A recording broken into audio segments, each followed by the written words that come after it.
نحمده ونصلي على حبيبه الكريم اما بعد فاعوذ بالله من الشيطان الرجيم بسم اللہ الرحمن الرحیم۔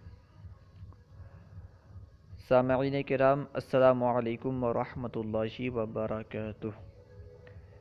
نہایت ہی اہم مسئلہ، کیا عورت ذبح کر سکتی ہے؟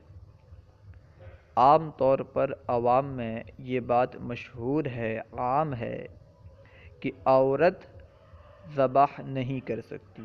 اگر عورت ذبح کرے تو جانور حلال نہیں ہوتا۔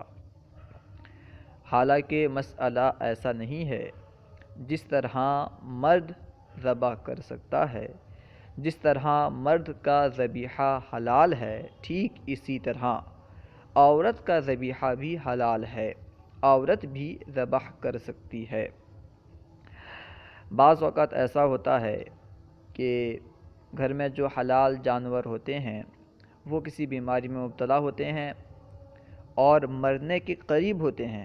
اگر گھر میں کوئی مرد موجود نہیں ہوتا تو عورتیں پریشان ہوتی ہیں، ڈھونڈتے ہیں کسی کو کہ کوئی ذبح کر دے، کوئی ذبح کر دے۔ اگر کوئی ذبح کرنے والا نہیں ملتا تو وہ حلال جانور مر جاتا ہے اور وہ خود ذبح نہیں کرتی۔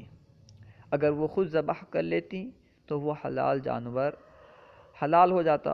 اگر وہ نہ کھاتے، کھانا الگ بات ہے کہ خود کھانا ہے نہیں کھانا الگ بات ہے، اگر نہ کھاتی تو کسی غریب کو دے سکتی تھی، لیکن جانور حلال ہو جاتا، کیونکہ وہ یہ سمجھتی ہیں کہ عورت کا ذبیحہ حلال نہیں ہے، عورتیں ذبح نہیں کر سکتی، اسی وجہ سے وہ ذبح نہیں کرتی۔ حالانکہ مسئلہ ایسا نہیں ہے۔ جس طرح مرد کا ذبیحہ حلال ہے، ٹھیک اسی طرح عورت کا ذبیحہ بھی حلال ہے، درست ہے۔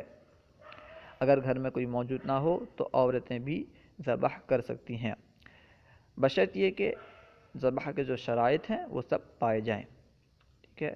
اور بسم اللہ اللہ اکبر پڑھ کر کے عورتیں ذبح کریں، تو جس طرح مرد کا ذبیحہ حلال ہے اس طرح عورت کا ذبیحہ بھی حلال ہے۔ اللہ ورسولہ اعلم۔ السلام علیکم ورحمۃ اللہ وبرکاتہ۔ اگر آپ کو ہماری ویڈیو اچھی لگی تو لائک اور شیئر کرنا نہ بھولیں۔